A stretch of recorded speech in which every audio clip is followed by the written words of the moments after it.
이쪽으로 같이 올라와 주십시오. 김동환 의원님과 함께 하겠습니다. 신명섭 전 경기도 평화협력국장님은 이화영 전 경기도 부지사와 함께 평화협력국장으로서 함께 일했던 분입니다. 23년 6월 7월경 이화영 부지사를 회유하려고 했던 시점에 한 달 전에 검찰은 이 신명섭 우리 국장님을 남북 교류 관련된 다른 엉뚱한 그 죄목으로 구속을 시켜버립니다. 구속을 시키고 나서는 바로 이화영 부지사와 똑같은 내용의 거짓 진술을 해줄 것을 회유 당합니다. 그 내용을 자세하게 설명을 해 주시겠습니다. 네.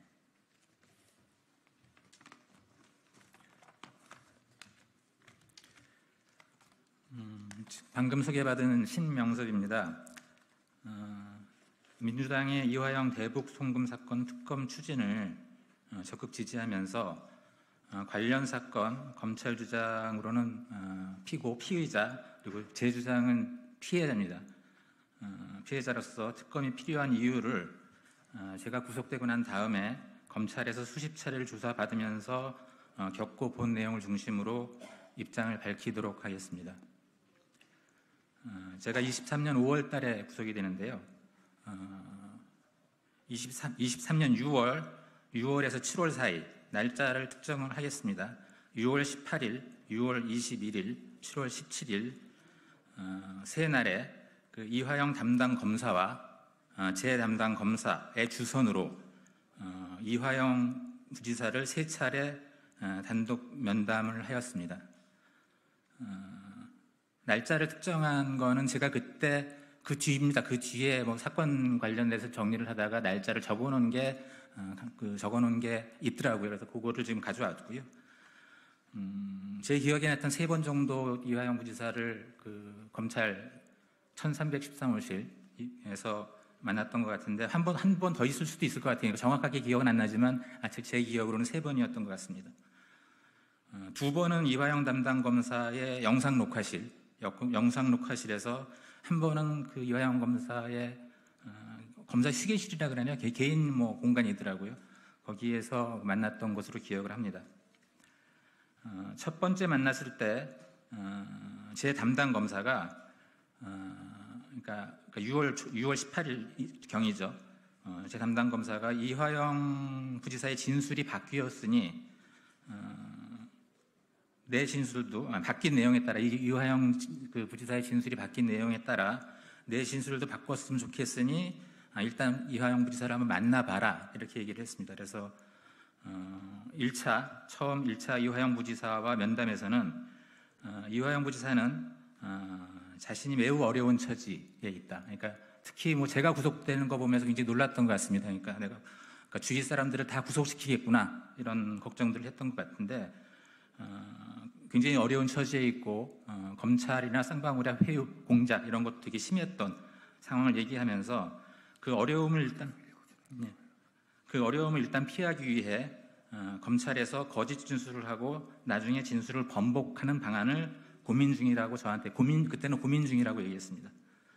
그 다음에 본인의 어려움은 내 구속, 그 다음에 이해찬 대표 주변에 대한 압박, 그 다음에 본인 주변 및 가족에 대한 심한 압박을 어려운 점으로 얘기를 했습니다. 그 당시에는 아직 진술서는 쓰지 않았다고 했고요. 고민을 더 하겠으며 그런 필요에 의해서 거짓 진술을 하더라도 양해를 해줬으면 좋겠다 이런 식으로 저한테 얘기를 했습니다. 1차 면담 후에 제 담당 검사는 이화영 부지사가 이재명 지사에게 쌍방울 방북 비용 대납 관련 보고를 했다 이렇게 진술을 했으며 그 진술을 보충할 만한 진술을 해줬으면 좋겠다라고 얘기했습니다. 저한테. 구체적으로는 이 부지사가 이 지사에게 쌍방울 방북비 대납 관련 보고했다고 이 지사에게 들었다, 보고를 했다는 얘기를 이 부지사한테 들었다거나 아니면 이재명 지사 비서실에서 방북 성과를 내라고 압박을 했다.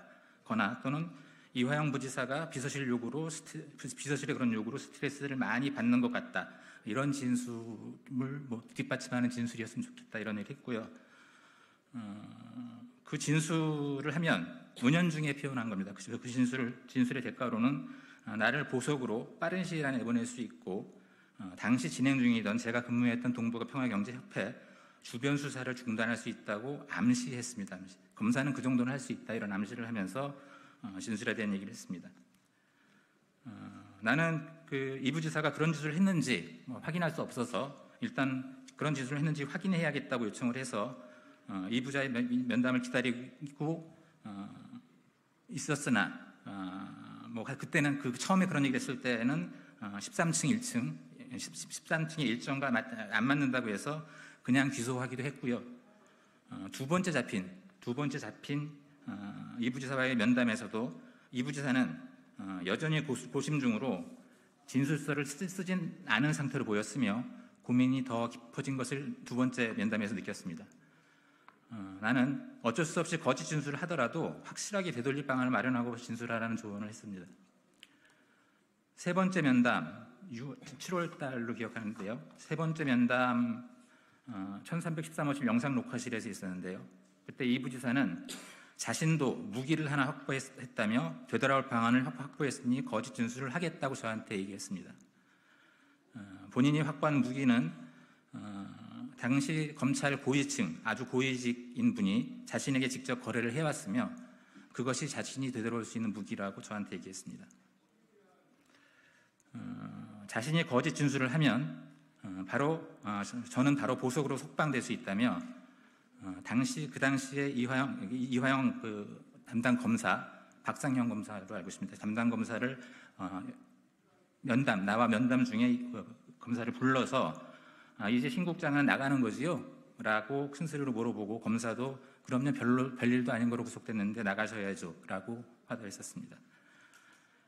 그 뒤에 검찰 조사에서는 사건 배경에 대한 조사를 다시 정리해야 된다. 저에 대한 조사였습니다. 그 다음에 내 사건과 관련이 없는 2020년 일도 정리해야 된다고 하며 조사 요구를 해왔으며 본인은 거기에 대해서 응하지 않고 있다가 검찰 출정을 거부하면서 관련 진행은 마무리됐습니다. 지금까지 말씀드린 내용을 뒷받침할 자료는 제가 감옥에서 작성했던 당시에 이제 언론 보도에 경기도가 방북 추진을 하면서 이재명 지사에게 계속 보고를 했다 이런 식의 보도들이 계속 나오는 상황이었습니다. 그래서 그건 아닌데라고 생각을 해서 경기도 방북 추진 관련해 전 경기도 평화협력장 신명성 윗장이라는 글을 3장으로 정리를 했었습니다. 그래서 그거를 저희 변호사들한테 줬고요. 제가 공개를 하라라고 얘기하면 그거를 공개를 해달라라고 해서 전달을 했습니다. 근데 그 뒤에 이제 이화영 부지사의 진술이 바뀌면서 그때 쓴 글은 공개를 하지 않았고 갖고 있다가 출소하면서 제가 갖고 나왔던 겁니다. 이런 문서를 하나 공개를 하고요. 그다음에 제가 구속 당시에 간접적인 연관인데 관련된 구속 당시에 제 생각들을 정리한 글 하나를 참고 자료로 원본을 대책단에 제출을 했습니다. 이상입니다.